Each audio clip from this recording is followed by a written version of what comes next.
You ever feel like you're just going through the motions with Git? You know the basics, commit, push, pull, but deep down, you're not 100% confident when things get tricky. Well, we're going to change that. In this explainer, we're moving past the everyday commands to help you become a true guardian of your codebase. So, I want you to really ask yourself this. Are you just using Git, or are you actually on the path to mastering it? Believe me, there's a world of difference. We're going to clear up all those confusing distinctions, like fork versus clone, fetch versus pull, and of course, the great debate, merge versus rebase, so you can finally feel totally in command of your workflow. All right, so the very first step in mastering Git is understanding how you even get the code in the first place. And this brings us to a fundamental question that honestly trips up a surprising number of developers. What is the real difference between forking and cloning? Okay, here's the thing a lot of people don't realize at first. A fork isn't actually a Git command. Not at all. It's a feature you'll find on platforms like GitHub or GitLab. When you fork a project, you are creating a complete, independent copy of it that lives under your own account, right there on the server. Think of it as your personal sandbox. It's absolutely essential for contributing to open source projects where you can't just push your changes directly. A clone, on the other hand, is a core Git command, and it's all about your local machine. You run git clone to download a repository. It could be the original project or it could be your personal fork right onto your computer. Cloning is what brings the code home so you can actually open it up in your editor and get to work. And here's how they work together in the perfect open source dance. First, you fork the project on GitHub. That creates your server-side copy. Then you clone your fork down to your machine. You make your brilliant changes, you push them back up to your fork, and then finally, you open a pull request. That's you proposing to merge your work back into the original project. See, forking gives you the space, cloning brings it to your desk. Okay, so you've got the code, you're chucking away on a new feature, but guess what? Your teammates are busy too, pushing their own updates. So how do you stay in sync? This brings us to another critical distinction: fetch versus pull. I want you to think of Git fetch as getting the latest newspaper delivered right to your doorstep. It arrives, it's there, but it doesn't interrupt what you're doing. The command downloads all the new commits and branches from the remote, but, and this is so important, it doesn't touch your current work. It lets you safely peek at what everyone else has been up to before you decide to integrate. Now, Git pull, that's like having that same newspaper delivered and then immediately read out loud to you, right in the middle of whatever you were doing. It's convenient, yeah, but you might not be ready for the news. And that's because Git pull is really two commands in one. It's a Git fetch, followed immediately by a Git merge. It downloads the new data and instantly tries to jam it into your current branch. So which one should you use? Well, it all boils down to a trade-off: control versus convenience. Fetch gives you that crucial moment to pause, to look at the incoming changes, and decide the best way to bring them in. Pull gets you synced in one go. You know, for simple, fast-moving projects, pull is often just fine. But when you need to be careful, fetching first is always the professional's choice. Now that you know how to stay in sync with the team, let's talk about that moment when you're ready to integrate your own finished work. And this, my friends, brings us to one of the most hotly debated topics in the entire Git world. Should you merge or should you rebase? Git merge is the historian of the two. It takes all the commits from your feature branch and combines them with the main branch by creating a single, new merge commit. And the beauty of this is that it preserves the exact history, warts and all.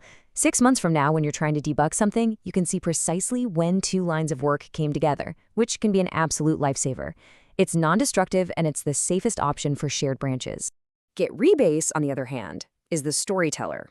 Instead of making a messy merge commit, it takes your work, goes back to where you branched off, fast forwards to the latest commit on the main branch, and then neatly reapplies your changes one by one. And the result? A perfectly clean, straight, linear history. It looks like you did all your work right after the very latest updates, which makes it incredibly easy for everyone else to review. And this table right here breaks down exactly when to use each. Here's the golden rule. You ready? Use merge for any shared public branch like main. You never, ever want to rewrite history that other people are depending on. Use rebase to clean up your own private feature branch before you create a pull request. It's your chance to tidy up your work and present a clean, easy-to-follow story to your team. So we've mastered the core commands. Now let's zoom out a bit. How do all these tools fit into a larger team strategy to prevent total chaos and actually ship great software? The answer is a solid, well-defined branching strategy. The single most important goal of any branching strategy is this: protect the main branch. This branch is the lifeblood of your project. It's the source of truth.